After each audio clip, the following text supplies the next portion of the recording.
کی وجہ سے انہوں نے یہ کیا، ہم بھی یہ کر رہے ہیں، وہ بھی کوئی گستاخی کریں گے کیا پھر اس کے ایمبیسڈر کو بھی ہم واپس بھیجیں گے؟ اور 50 مسلمان ملک ہیں، کوئی بھی اس طرح نہیں کر رہا، کوئی وہاں کہیں مظاہرے نہیں ہوئے، وہ بھی نہیں کہہ رہے کہ ایمبیسڈر کو واپس بھیجو. تو اس کا پہلے تو کوئی فرق نہیں پڑنا لگا فرانس کو. لیکن میں آپ کو یہ بتاؤں پاکستان کو کیا فرق پڑے گا. سب سے بڑا فرق یہ پڑے گا ہمارے ملک کو کہ بڑی مشکلوں سے ہماری معیشت اٹھ رہی ہے. بڑی دیر کے بعد پاکستان کے اندر انڈسٹری اوپر جا رہی ہے، لارج اسکیل انڈسٹری بڑی دیر کے بعد اٹھ رہی ہے، نوکریاں مل رہی ہیں لوگوں کو.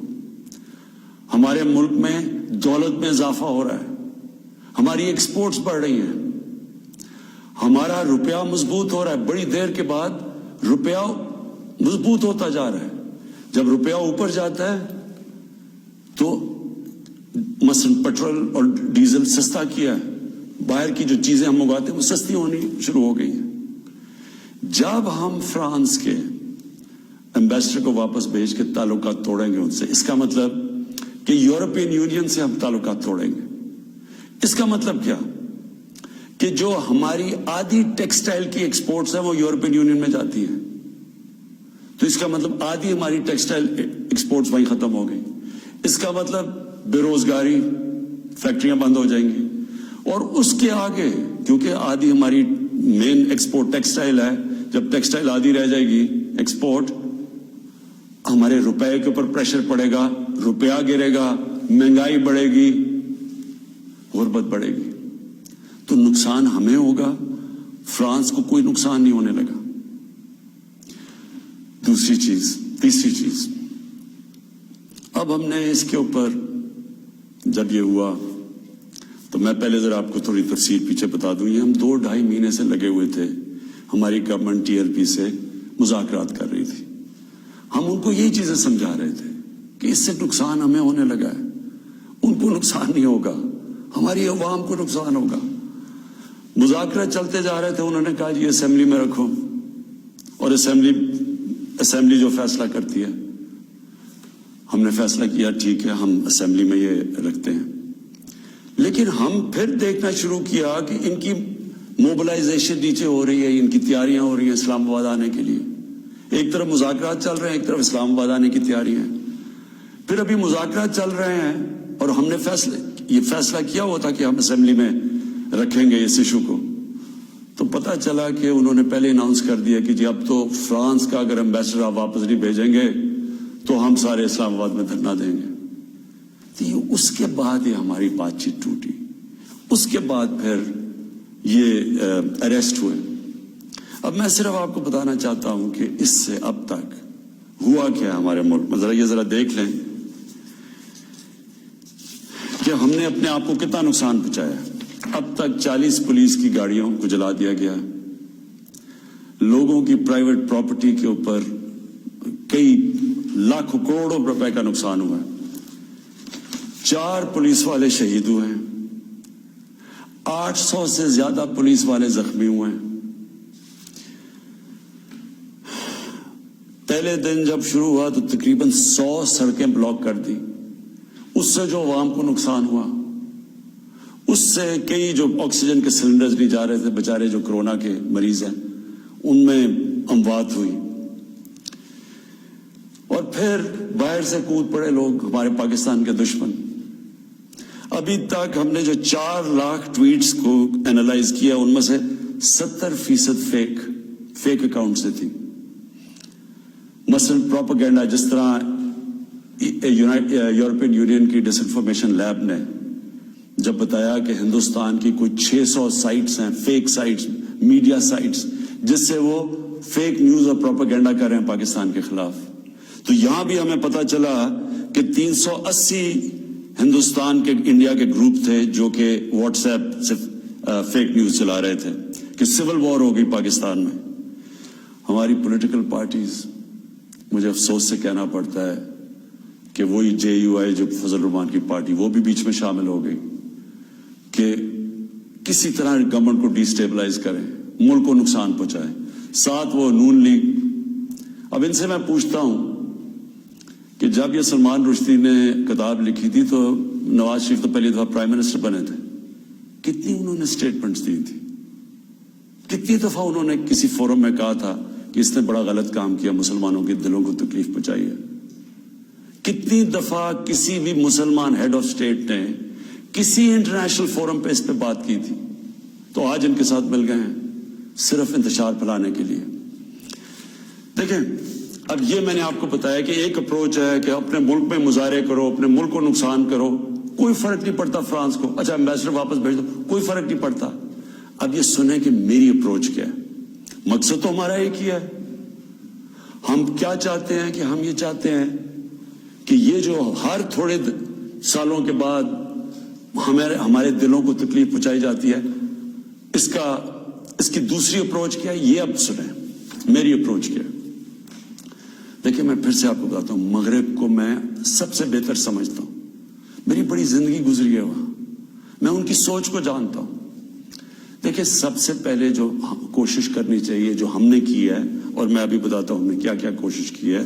اچھا, میں یہ پہلے بتا دوں, سب سے پہلے جون 2019 میں 14ویں جو سمٹ تھی OIC کی, وہ پہلی دفعہ جا کے میں نے اسلاموفوبیا کی بھی بات کی, اور میں نے یہ بات کیا کہ جو مغرب کے اندر ہمارے پیارے نبی کی بے حرمتی کی جاتی ہے, کہ ہم سب مسلمان ملکوں کو مل کے ہم ایک پلان کرنا چاہیے, کہ اکٹھا اپروچ کرنا چاہیے, کہ ان کو سمجھانا چاہیے مغرب کو.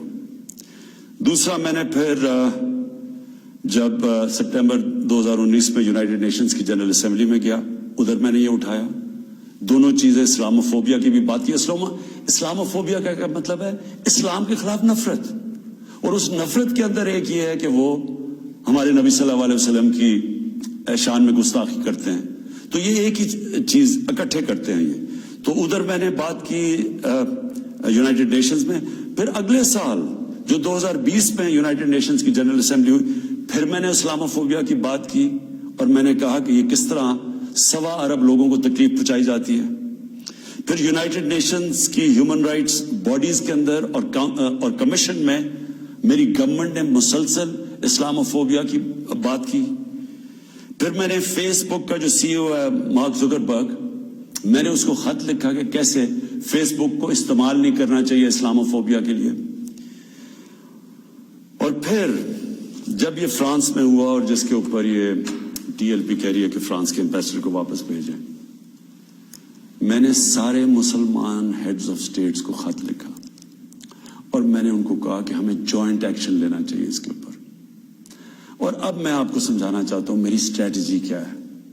اسٹریٹجی یہ ہے کہ ہم سارے مسلمان ملک کے جو ہیڈز ہیں, ہم مل کے مغرب کے فورمز میں, یورپین یونین میں, یونائٹڈ نیشنز میں, ہم ان کو یہ بتائیں کہ کیوں ہمیں تکلیف ہوتی ہے جب یہ آزادی رائے, فریڈم آف سپیچ کے نام پہ یہ جب نبی صلی اللہ علیہ وسلم کی شان میں گستاخی کرتے ہیں. کیونکہ ان کو اس چیز کی سمجھ نہیں ہے. مغرب کے اندر ان کے جو پیغمبر ہیں, ان کو اس طرح نہیں, ان کا پیار اور عشق جس طرح ہمارا ہے, ہمارے نبی سے ہے, ان کو اس طرح کا نہ, ان کی اس طرح کی عزت کرتے ہیں. اور وہاں بلکہ وہ دین کو ان کے اتنے قریب نہیں ہے جس طرح ہم اپنے دین کے قریب رہتے ہیں. اس لیے ہمیں ان کو سمجھانا پڑے گا, اور سمجھائیں گے جب ہم مل کے اکٹھے کلیکٹیولی مسلمان دنیا کے ہیڈز آف سٹیٹس جب ہم بات کریں گے, جو میں یہ ہر جگہ جن فورمز پہ کہتا گیا ہوں, تب اس کا اثر ہوگا. دنیا میں تھوڑے سے یہودی ہیں, لیکن وہ سارے یہودیوں نے اکٹھے ہو کے دنیا کو, مغربی دنیا کو بتایا ہے کہ جو ہولوکاسٹ تھا, جدھر یہودیوں کی قتل عام ہوئی تھی, انہوں نے کہا کہ اس کے خلاف کوئی منفی بات نہ کی جائے کہیں بھی, کسی میڈیا پہ. آج کہیں بھی, آج مغربی میڈیا کسی ملک میں ہولوکاسٹ کے خلاف کوئی بات نہیں کر سکتا. 4 یورپین ملک ایسے ہیں جدھر جیل میں ڈال دیتے ہیں اگر آپ ہولوکاسٹ کے خلاف کوئی منفی بات کریں. تو کیا ہم یہ نہیں ان کو باور کروا سکتے کہ ہمیں کتنی تکلیف پہنچتی ہے؟ اور یہ صرف, اور یہ ہم تب کریں گے جب ہم کلیکٹیولی مل کے کریں. اور میں آپ کو یقین دلاتا ہوں کیونکہ میں مغرب کو سمجھتا ہوں، ان کو سمجھ ہی نہیں ہے اس چیز کی. جب ہم پروٹیسٹ کرتے ہیں، جب ہم مظاہرے ہوتے ہیں، وہ سمجھتے ہیں مسلمان آزادی رائے کے خلاف ہے، اور وہ پھر بجائے اس کو سمجھنے کے وہ پھر اور کوئی جان کے شرارت کرتے ہیں ہمیں تکلیف دینے کی. اس لیے پہلا تو یہ چیز ہے. اور دوسرا میں جو کہنا چاہتا ہوں وہ یہ، دوسرا طریقہ کیا ہے کہ جب ایک 50 مسلمان ملک مل کے یہ کہیں گے کہ اگر کسی ملک میں سے اس طرح کیا گیا تو ہم سارے مل کے ان کا ٹریڈ بوائیکاٹ کریں گے، ان کی ہم چیزیں نہیں خریدیں گے، اس کا اثر ہوگا. اس طرح ہم اپنا جو ہم مقصد ہے اس پہ پہنچ سکتے ہیں. میں نے آپ کو 2 مقصد بتائے. ایک یہ TLP کا مقصد ہے، ہم ساری زندگی بھی لگے رہیں، ہم اپنے ملک کو نقصان پہنچاتے رہیں گے، کبھی کوئی فرق نہیں پڑنے لگا ان کو. جو میں کیمپین کر رہا ہوں، میں آپ کو یقین دلاتا ہوں کہ یہی طریقہ ہے کہ انشاءاللہ ایک دن ان کو سمجھ آ جائے گی، اور وہ دن دور نہیں ہے. میں آج آپ سب کے سامنے کہتا ہوں کہ میں ذمہ داری اس کی لیتا ہوں، میں ہی اس کیمپین کو لیڈ کروں گا، لیکن میں انشاءاللہ اپنی قوم کو مایوس نہیں کروں گا، اپنے مسلمانوں کو مایوس نہیں کروں گا. ہم انشاءاللہ ان کو یہ ایک دن سمجھا دیں گے کہ جس طرح اگر وہ یہودیوں کے لیے سینسٹیو ہیں، ان کو تکلیف نہیں دینا چاہتے، تو ہم تو سوار مسلمان ہیں، ہمارے بھی دل ہیں، ہمیں بھی تکلیف ہوتی ہے. اور جیسے ان کو اس چیز کی سمجھ آ گئی، یہ ہم اپنا مقصد پہ پہنچ جائیں گے. آخر میں اپنے علماء ان کو خاص طور پہ کہنا چاہتا ہوں کہ آپ کو اس میں ہمارے ساتھ مل کے، میرے ساتھ مل کے میری تائید کرنی چاہیے، ہماری مدد کرنی چاہیے، کیونکہ یہ جو چیزیں یہ جو ہو رہے ہیں ہمارے ملک کو نقصان پہنچ رہا ہے، اس سے تکلیف پہنچتی ہے. ہماری پولیس سے جو ہوا ہے، 800 پولیس انجر ہوئی ہے، جو ان کو کئی ہسپتالوں میں پڑے ہوئے ہیں. تو اس سے کس کو فائدہ ہوا ہے؟ کیوں ہندوستان کی یہ جو ویب سائٹس ہیں جو اس کے اندر کود پڑی ہیں، یہ دشمنوں کو فائدہ ہوا ہے. قوم کو کیا فائدہ ہوا اس سے؟ قوم کو تو صرف نقصان ہوا ہے. اور جو مقصد ہے ہمارا، اس سے تو اس پہ نہیں پہنچ رہے ہم. کوئی فرق نہیں پڑے گا کسی مغربی ممالک کو جو مرضی ہم اپنا ملک کا نقصان کریں. جرم کہیں اور ہو، ہم اپنے اوپر خود کو حملہ کر دیں.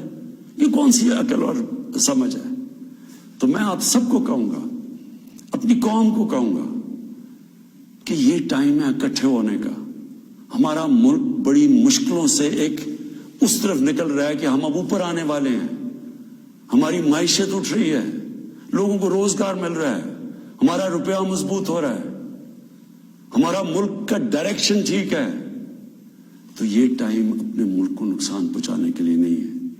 یہ صرف ہمارے ملک کے دشمن ہمیں نقصان پہنچائیں گے.